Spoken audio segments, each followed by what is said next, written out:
¿Qué tal? ¿Cómo estáis?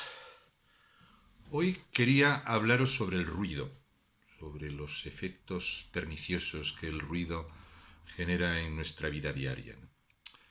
Vivimos inmersos en el ruido, rodeados de tanto estímulo sonoro interno y externo que con frecuencia nos cuesta identificar al emisor y al receptor. Podemos identificar tres tipos de ruidos, ¿no? Los ruidos generados por el ambiente y los elementos presentes en nuestro entorno, es decir, que son los ruidos producidos pues, por el tráfico, las voces, la naturaleza, y otros elementos que cohabitan con nosotros y que son generadores de sonidos. Esos ruidos, cuando sobrepasan determinados decibelios, generan en nuestro cerebro impactos desagradables que se transforman en molestias, pudiendo llegar a convertirse en trastornos de diferente índole, ¿no? Tanto físicos como psicológicos, dada la dificultad que tenemos para adaptarnos a ese tipo de ruidos que exceden los decibelios que nuestro sistema nervioso puede soportar, ¿no? Según la OMS, 65 decibelios es el nivel máximo aceptable para nuestro oído y a partir de 85 nuestra audición puede verse seriamente afectada. Daniel Gross es un periodista y divulgador científico norteamericano que describe en un artículo publicado en la revista Nautilus algunos estudios realizados sobre las consecuencias en nuestra salud de vivir expuestos a un ruido excesivo, pues como el que se produce en las inmediaciones de aeropuertos o de carreteras con mucho tráfico, ¿no? Entre esas consecuencias destacan las alteraciones en la presión arterial, problemas del sueño, afecciones cardíacas, aparición de acúfenos, que son esos ruidos generados en nuestro oído sin una procedencia externa determinada. Las ondas del sonido vibran en los huecos del oído que transmiten el movimiento a la cóclea. La cóclea convierte las vibraciones físicas en señales eléctricas que el cerebro recibe. El cuerpo reacciona inmediatamente a estas señales, incluso en medio del sueño profundo, ¿no? Investigaciones neurofisiológicas sugieren que los ruidos lo que primero hacen es activar la amígdala, que es una estructura cerebral asociada a la generación de emociones.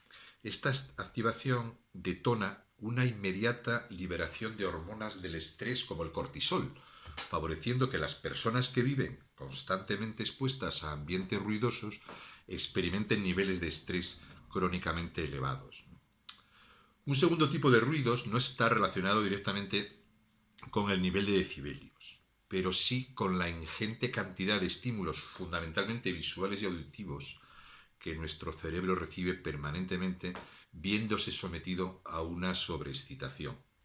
Estímulos procedentes de todo tipo de pantallas y aparatos que desde hace ya tiempo ocupan nuestra vida, ejerciendo una colonización de la misma casi absoluta, ¿no? Ofreciéndonos propuestas e información encaminadas supuestamente a facilitarnos aspectos de nuestra realidad, pero que la mayoría de las veces lo único que consiguen es alterar nuestro mundo emocional, generando actitudes adictivas y fomentando emociones y sentimientos negativos como la rabia, el odio, el miedo, la ignorancia.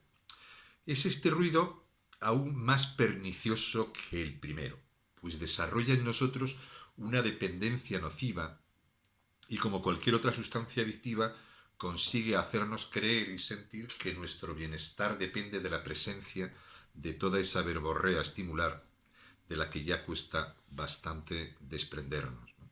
Bueno, y por último existe otro tipo de ruido, que es un ruido, digamos, más personal, interno, que es el provocado por nuestros propios pensamientos generados por nuestra mente, que es una máquina perfecta que nunca deja de trabajar y que dependiendo de numerosos factores experienciales, genéticos, emocionales, nos ofrece una panoplia de pensamientos que pueden afectar de forma notable a nuestra sensación de bienestar. Un porcentaje muy alto de esos pensamientos surgen sin que nosotros seamos conscientes de ellos, ¿no? Pero una vez que nos damos cuenta del contenido del pensamiento y observamos las consecuencias fisiológicas y anímicas de los mismos, podemos decidir alimentarlos, es decir, seguir instalados en ellos, desarrollando matices y ramas del tronco inicial, con todo lo que ello implica para el boicoteo a nuestra paz interior, o podemos observarlos y ofrecernos otro tipo de pensamientos más saludables y constructivos, ¿no? La inmensa mayoría de los pensamientos que figuran en nuestro repertorio están relacionados con experiencias pasadas sobre las que no podemos actuar o sobre proyecciones futuras que aún no han existido y que no necesariamente tienen que ocurrir como nos imaginamos. Por tanto, si pudiéramos disminuir y manejar el flujo constante de esos pensamientos que permanentemente nos bombardean y pudiéramos ofrecernos una mayor conciencia de lo que estamos sintiendo, pensando y haciendo en cada momento, muy probablemente nuestros niveles de ansiedad, de angustia y de estrés se verían reducidos, al igual que todos los elementos colaterales que conllevan esas sensaciones, ¿no? Y es innegable el valor del silencio para conseguir esto.